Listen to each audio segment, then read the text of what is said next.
ایک لفظ ہے من فی الارض من فی السماء، بہت بامعنی ہے۔ اس سے اللہ کے لیے جہت علو کا ثبوت ہوتا ہے،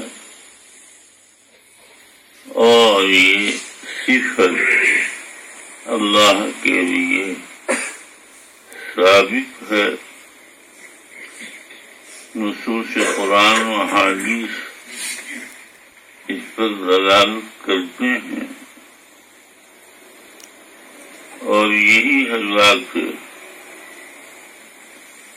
سلف کا عقیدہ تھا۔ جہمیہ نے کہہ دیا کہ اللہ ہر جگہ موجود ہے، اور وہ معکم اینما کنتم کو دلیل میں پیش کر دیا۔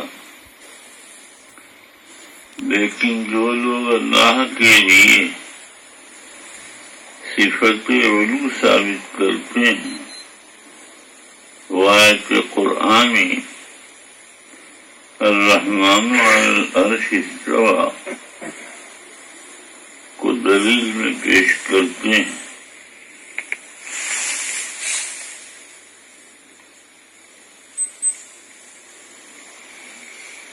معیت کے دعوے داروں کی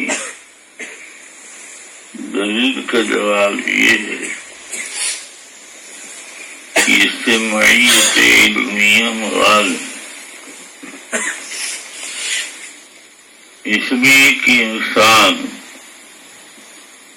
اپنی تمام صفائی ستھرائی کے ساتھ موجود ہو تو بھی اس کے پیٹ میں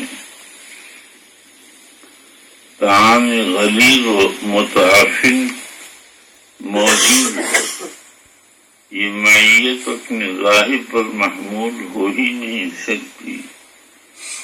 ذات اقدس میں قدوسیت اس کی ذاتی صفت ہے، اس کے ساتھ تنجس کا ارتقاء ناممکن ہے۔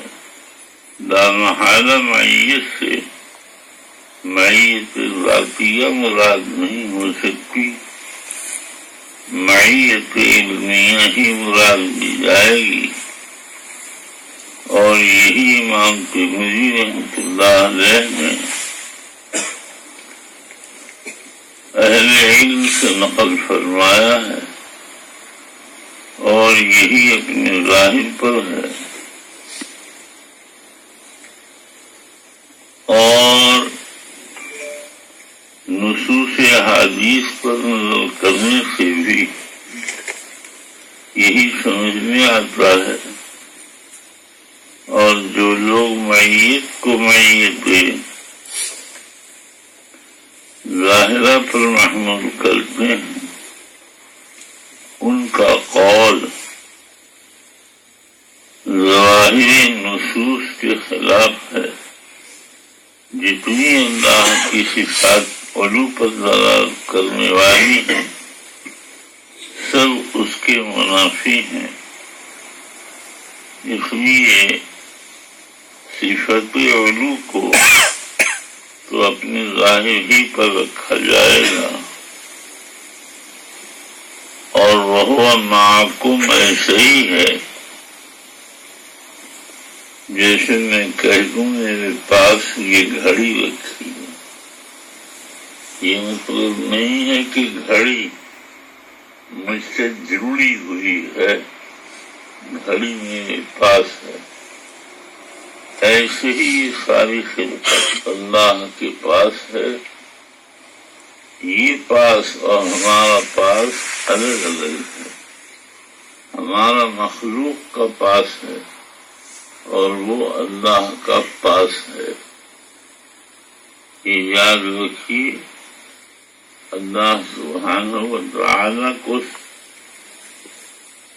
کی قدرت اور اس کے ساری اشیاء کے قریب ہونے کے سمجھنے کے لیے یہ کافی ہے کہ حدیث شریف سے ثابت ہے پوری فضا آسمان اول کے سامنے ایسی ہے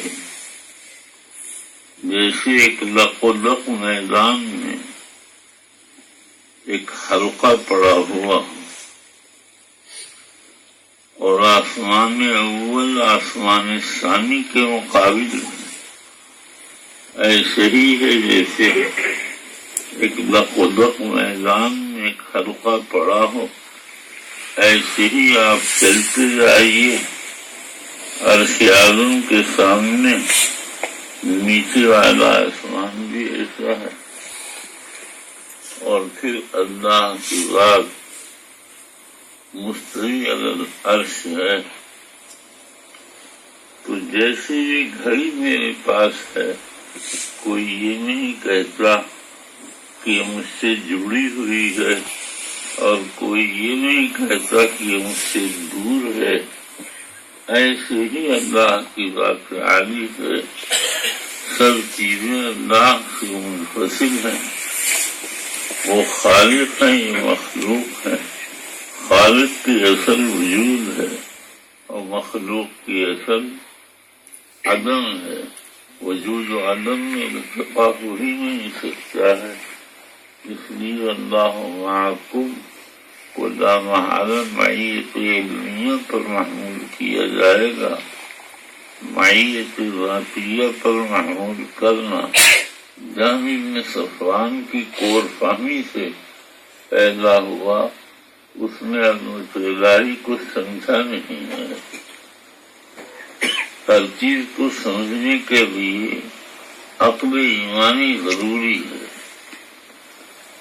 عقل انسانی کافی نہیں ہو سکتی ہے. کہ عقل ایمانی اور عقل انسانی میں فرق کیا ہے؟ عقل انسانی تو اپنے ادراکات کی حدود میں گرفت کرتی ہے اور عقل ایمانی ماوراء احساس کا بھی ادراک کر لیتی ہے. میں بہت چھوٹا سا تھا